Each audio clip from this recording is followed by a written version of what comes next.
How's it going, folks? Just a quick video on today's topic, which is tertiary activities in the power space. Okay, so guys, we need to know, just so we're clear, we need to know primary, secondary and tertiary activities in an Irish region, in a European region, which is Paris, and then in a non-European region. Okay, so we're going to talk about in particular tourism in Paris today. Okay, so why is Paris so good for tourism? Well, we know that France is the #1 tourist destination in the world. France as a country receives 75 million visitors per year. Okay, so, and you can see right in front of us here, guys, straight away, a couple of reasons why it's so popular. The Mona Lisa there. The Mona Lisa is obviously in the Louvre Museum in Paris. Okay, tourism is worth over 35 billion euro to the French economy. Okay, and the Paris Basin is a major tourist destination. Okay, so think of the things the Paris Basin has: the Mona Lisa, the Eiffel Tower, the Arc de Triomphe, the Champs-Élysées, the big famous shopping street. Okay, so all these things, all right. So of the 75 million people who visit France per year, 9 million of these visit the city of Paris specifically, okay? For example, the Louvre Art Gallery being its most popular tourist attraction with the Mona Lisa. You can add in more examples there, guys. Don't be afraid to mention the Eiffel Tower, Arc de Triomphe, the Champs-Élysées for shopping, okay?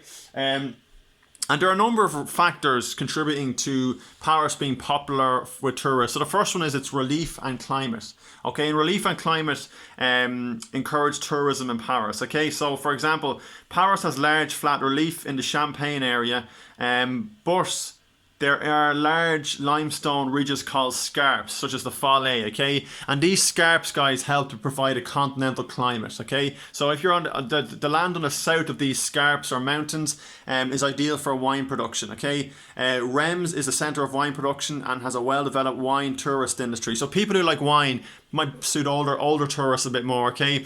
Paris has got a really good wine tourist industry. You can go and visit the vineyards. You can visit where it's made. We've got these cellars where the wine is kept down here, okay?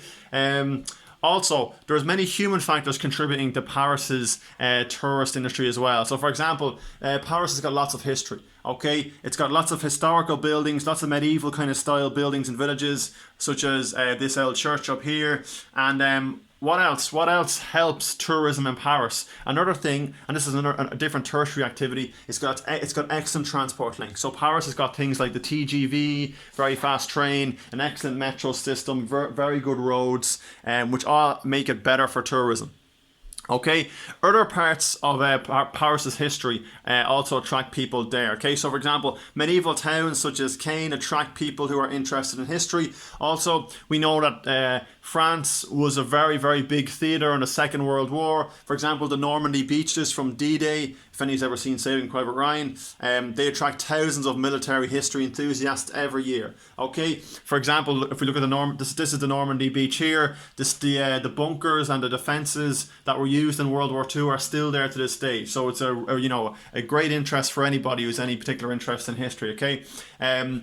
The wide variety of modern and historic attractions also, as well as Paris's excellent transport system, make Paris an easy destination and a good destination for anybody wanting a city break. Again, guys, the metro, for anyone who's ever been to Paris, the metro is fantastic. There's a metro comes along every 3 or 4 minutes and you can get anywhere in the city very cheaply. Okay, so as we've already said, tourists are well supported by excellent city transport links such as the metro, this fella up here, and also a lot of tourist information offices, okay, and that's like another kind of tertiary activity there, information offices, okay, so lots of information offices providing special deals for people and people with information about where to go on their travels while they're in Paris, okay.